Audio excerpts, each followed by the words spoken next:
Back on Trojans Live, Jordan Moore and John Jackson. In a moment, we'll have Marques Tuiasosopo. It's in his second year now as the USC tight ends coach. And, he's sort of like you, JJ. He was drafted out of high school to play baseball. Two-sport athlete. What made you choose football over baseball? Yeah, I fell in love with the Friday Night Lights. Just the fact of getting suited up and an adrenaline rush and, representing your high school. I just couldn't get it out. And then, of course, coming to USC didn't help either because it got even the addiction got even worse. I should have given it up a long time ago, to be quite honest with you, and focus on baseball. But the memories and things that I have, especially the football, the dream of playing in the NFL, you just can't replace that. And we have Tui on the line now. You there, Tui? Yes, I'm there. What's up, Coach? We're good. I was sitting there last night. I was thinking about you as Drew Brees has beaten the Dallas Cowboys in overtime. If I were you, I'd be sitting there watching Sunday Night Football, just letting everyone I know, hey, I beat that guy in the Rose Bowl. Is that what you were doing? No, man. I was putting my children to bed. I was probably reading a Frozen book or something. I missed it.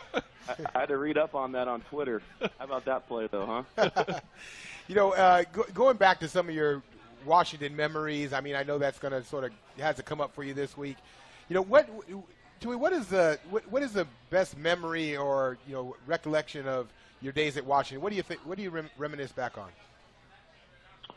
I think the first thing that comes to mind is, and it's probably not unlike a lot of college football players, but it just has to do with the bond that you create with your teammates, and then the times that you have, whether it's in the locker room or on the field, and so I miss those times. So we won a lot of football games, and we won a Rose Bowl, and that's very special, and probably a highlight on the football field. But I just miss being with those guys in the locker room and cracking jokes on each other, and just feeling that you feel the team bond. It's just it's something that's hard to explain, but it's the best thing about, in my mind, college football and college sports. Tui, you were a little bit ahead of your time. You were actually drafted in the same year as Michael Vick, so maybe you were sort of right at the start of this whole idea of a dual threat quarterback. And what was your experience like then, as maybe not necessarily being seen initially as a quarterback, and how you've seen college football evolve in the let's say 15 years since, where pretty much everyone plays the way that you used to? It's exciting for me. Obviously, the ability to run the ball and throw it at the quarterback position. It can be a lot of fun, and it can present big-time problems for a defense to stop. And so it's fun for me to see that element kind of being exalted here, but still comes down to me to be a field general. You got to lead your team, and at times it's got to be with your feet, and at times it's got to be with your arm, and then you got to just make the play when the play needs to be made. And so you see that today a lot more. But I think whether you're a pocket passer or not, you still got to be a guy that, hey, when your team needs you to step up in that pocket and throw a ball or make a play, you got to do that. And so, but as far as the more athleticism after coming out of that quarterback position, it's exciting to see that.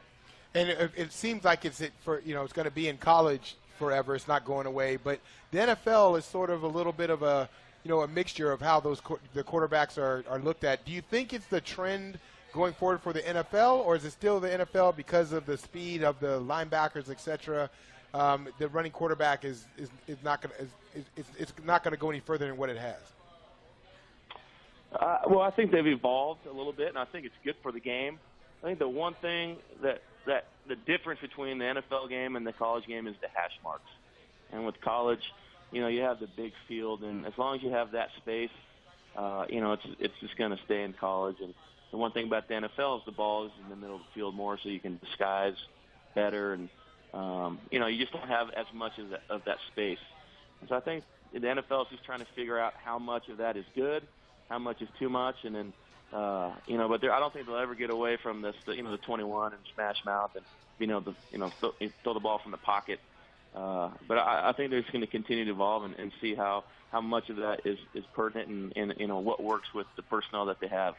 at the quarterback position. You know, you've really made your mark here early on, particularly as a recruiter. You were named the Pac-12 Recruiter of the Year last year. You guys signed an amazing class, ranked by some as the #1 in the country. What makes a great recruiter? Well, I think you just got to be yourself. I think you got to love people. And as far as those awards, I don't know. I mean, I just try to be myself and present, USC in its best light and present what USC has to offer. Obviously, I think from a football standpoint, it's second to none. When you look at the histories, and it's fun to be able to walk into a high school and you wear the interlock on your polo, and it gets people's attention. And I think if you just treat people right, the way they want to be treated, it's fun to be able to sell USC because people, they want that, and they'll listen. Tui, at your position that you coach, the tight end position, it's been a quiet position so far this year, which is a good thing, because McNamara and Petit, although they're new and young to the program, you didn't get a chance to start with them until fall camp began. How have you gotten them up to speed so quickly to the point where they are playing? They're playing just fine. A lot of people thought that was a question mark coming in. Well, I think you got to start with them, is that they're hungry, and they want to play, and they want to play at a high level. And from that standpoint, it makes my job fun as a coach, because now we can teach the X's and O's. We can teach the technique, and it's kind of like you can bring the horse to water. You can't make them drink. Now, and we talk a lot about in our room being dependable.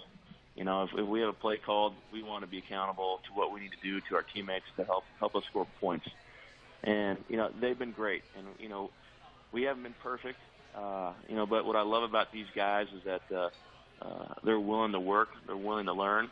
They didn't let the negative plays affect their confidence. They come back and they fought back, and that's what I've seen, and I think that's given them the opportunity to play well. And obviously, you don't see it in the catches, and they're kind of like linemen in the run game where, we have fun when our running backs are scoring touchdowns, just like linemen, and, they enjoy blocking for those guys. We're just focusing on getting better one day at a time, and, I think all that stuff will come, and they're going through a process where I think they're going to get to a point where, their confidence level is going to be high, and you'll see a little bit more action out of them, in all facets of the game. All right, that's Marques Tuiasosopo. He will be facing his alma mater on Thursday night, but he's all Cardinal and gold now. Thank you for joining us, Tui. We're going to come back and wrap this show on ESPN LA 710.